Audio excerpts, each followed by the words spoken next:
امور طيبه، ولكن الاهم دائما في كره القدم الارقام، الواقعيه، الفاعليه، النتيجه، الاهداف. هذه طويله من مارسيلو الى رونالدو، رونالدو الحارس وعرضيه وهدف اول ممتازه الكره، وهيغوايين هو الذي يسجل الهدف الاول، ورونالدو مره اخرى يلعب للفريق ولا يلعب لنفسه، يستدعي زملائه للاحتفال. هدف مبكر في الشوط الثاني بعد 40 ثانيه من صافرة البدايه تقريبا. الفرحه في مدرجات سانتياغو برنابيو، ومره اخرى رونالدو يقوم بدور الصانع، يقوم بالاسيست، وهيغوايين يسجل سادس هدف لهيغوايين في هذا الموسم في الليغا، واعتقد هذا الاسيست رقم 4 أو 5 بالنسبه لي كريستيانو رونالدو، الذي زاد في اخر مباراتين لاحقا. كان يستطيع ان يلعبها هو، لكن قدمها لهيغوايين ليسجل اسيست ممتاز. الكره بدات طوليه اماميه من جانب مارسيلو، ثم اللمسه الرائعه من رونالدو تعادل هدفا، لان اي شخص، اقول اي شخص وليس اي لاعب، مكان هيغوايين بامكانه ان يضع هذه الكره في الملعب. هدف ممتاز، 1 من مارسيلو، 2 من رونالدو وهي التمرير الاهم، 3 من هيغوايين، الامضاء نهائي في الشباك. ورونالدو يقول تعالوا تعالوا ورائي تعالوا، يعني الاحتجاج لا يجدي ولا يفيد. حكم المباراة يقول لا يوجد خطأ، إذا لا يوجد خطأ حتى لو كان هناك خطأ. كريستيانو رونالدو مع الكرة الآن يتقدم، كريستيانو رونالدو أمام مدافع واحد هو تشيكا، هذه المرة يجنح كريستيانو رونالدو ويلعب كرة للوراء، ممتازة الفكرة وتصويبة رائعة رائعة رائعة جدا من كاكا. هدف ثاني جميل، هدف ثاني رائع، تصويبة ممتازة من كاكا، ثاني هدف هذا الموسم لكاكا في الدوري الإسباني. ودائما الصانع هو كريستيانو رونالدو الذي تغير دوره في آخر مباراتين، بدأ يفضل أن يقدم الكرات، يقدم الأهداف على أطباق من فضة ومن ذهب، يوزع الورود، يوزع الابتسامات لزملائه، وهذا كاكا يحتفل، وهذا كاكا مبتهج مع طبعا زميله أتان الحارس الاحتياطي. وهدف ثاني لريال مدريد في الدقيقة 59 من إمضاء كاكا الذي ضيع. لاحظوا العمل الذي قام به كريستيانو رونالدو، تقدم وتمهل ومرر للوراء لكاكا الذي صوب كرة مقوسة عن أقصى يسار الحارس كاستو، تلامس القائم وتسكن الشباك. هدف على الطريقة البرازيلية، بنانا شوت، كرة مقوسة، كرة ممتازة. هدف ثاني للريال، هدف ثاني للملكي الأبيض، ولا شيء للملكي الأخضر. لكن لابد أن يعني ننبه على التصرفات غير المستحبة. هذه خطيرة الكرة لو مرت، خطيرة لو مرت، وبالفعل مرت وسجل هدفا أول خورخي مولينا لمصلحة بيتيس في الدقيقة 69.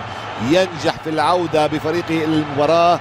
قلت خطيرة لو مرت لأن دفاع ريال مدريد كان في لحظات ارتباك، ونجح مولينا في إحراز هدف أسعد جماهيره. وطبعا يعني هذا أول هدف لمولينا في هذا الموسم. والحقيقة أن ظاهرة السفر مع الفريق في الدوري الإسباني أو في الكرة الإسبانية ليست مألوفة كثيرا، لكن بيتيس صعب الدرجة الثانية، ويعني المرتبط بقوة مع جماهيره ترافقه وتأتي معه. هنا طبعا الهجمة بدأها سيرخيو وتابعها سانتا كروز، ثم انتهت عند مولينا الذي أطلقها في الشباك، لأن الكرة بالفعل مرت ووصلت إلى مولينا، فأخذها وصوبها بيسرى عن يمين كازياس الذي يطالب بتسلل، يبدو لي لا وجود له، لأن سانتا كروز عائد يتسلل في هذه الهجمة. إذا هدفين مقابل هدف واحد لريال مدريد. إذا بالفعل بيتيس لم يستسلم، وبيبي ميل مدربه يرمي بعلامة الاستسلام بعد، ولكن هنا هدف ثالث مباشرة، رد فوري من هيغوايين، ويعادل رقم كريستيانو رونالدو بالهدف السابع. هيغوايين شهية مفتوحة على التسجيل، مرة أخرى يشترك، مرة أخرى يسجل ويضرب بقوة بعد أقل من دقيقة واحدة من هدف بيتيس.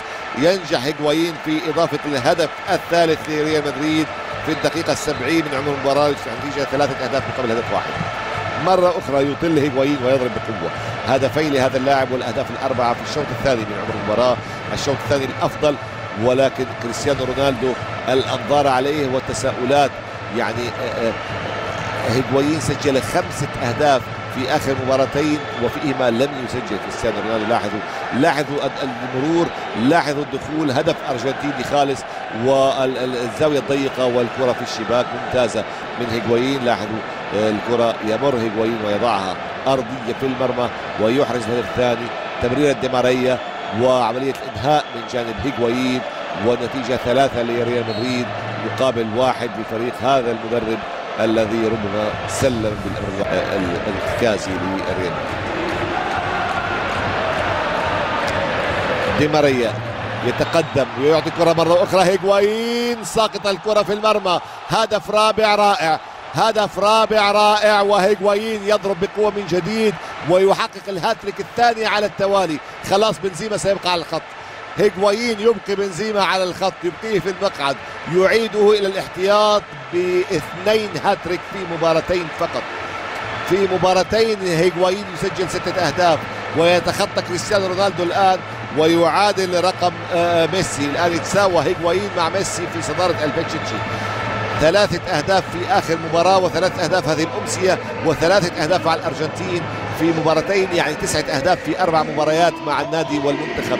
رائع هيغوايين، ودائما يمرر له دي ماريا وتشيب كرة من فوق الحارس في المرمى. هدف رابع رائع من إمضاء غونزالو هيغوايين دائما، وهيغوايين يتساوى مع ميسي في صدارة الهدافين الأرجنتينية الخالصة على رأس